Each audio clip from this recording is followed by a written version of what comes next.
66 жаштагы Санабар Турдубаева Сузак районунун тургуну. Ал көп убакыттан бери жүрөк оорусунан ооруп келген. Мындан улам бул дарттан арылуу максатында аталган ооруканага келип, дарыгерлердин көзөмөлүнөн өтүүнү чечкен. Алгач эле бардык бейтаптын кагаз иштери бүткөн соң дарыгерлер ооруну аныктап алыш үчүн заманбап аппараттын жардамы менен кан тамырларды жана жүрөктүн илдетин издөөгө өтүштү.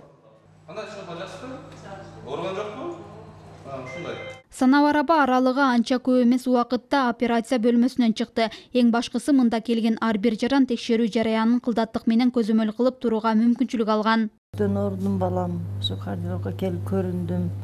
Аппаратка салабыз да, азыр аппаратка салды. Жакшы менен Кудайга шүгүр, жакшы балам. Жакшы.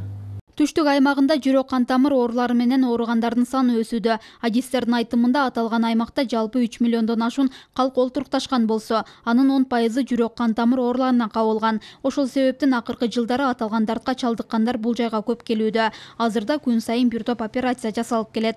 Бүгүнкү күндө өзүңөргө белгилүү жүрөк кан тамыр оорулары саны жылдан жылга көбөйүп атат. Андан өлүм көрсөтүштөр көбөйүп атат. Ошонун алдын алуу, ошону азайтуу максатында ушул борбор курулган. Бул түштүктө бир эле борбор. Мындагы керебеттер буга чейин жетишсиз болгондуктан бир топ кыйынчылыктар жаралган. Буга байланыштуу тийиштүү адистер демөөрчүлөргө кайрылып, натыйжасында заманбап 5 керебет алынып келинди. Бизге жаңы келген бул реанимациялык керебеттер. Булар электр күчүтүү, электр кыймылдаткычындагы болгон автоматташтырылган керебеттер. Реанимация атайын ылайыкташтырылган. Себепте ошол бейтап каалаган положение бере турган, ого автоматташтырылган пульт менен иштете турган керебеттер.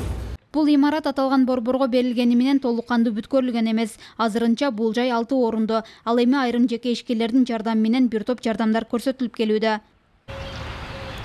Зарина Жапар кызы, Манас Назаров, Жалал Абад шаары.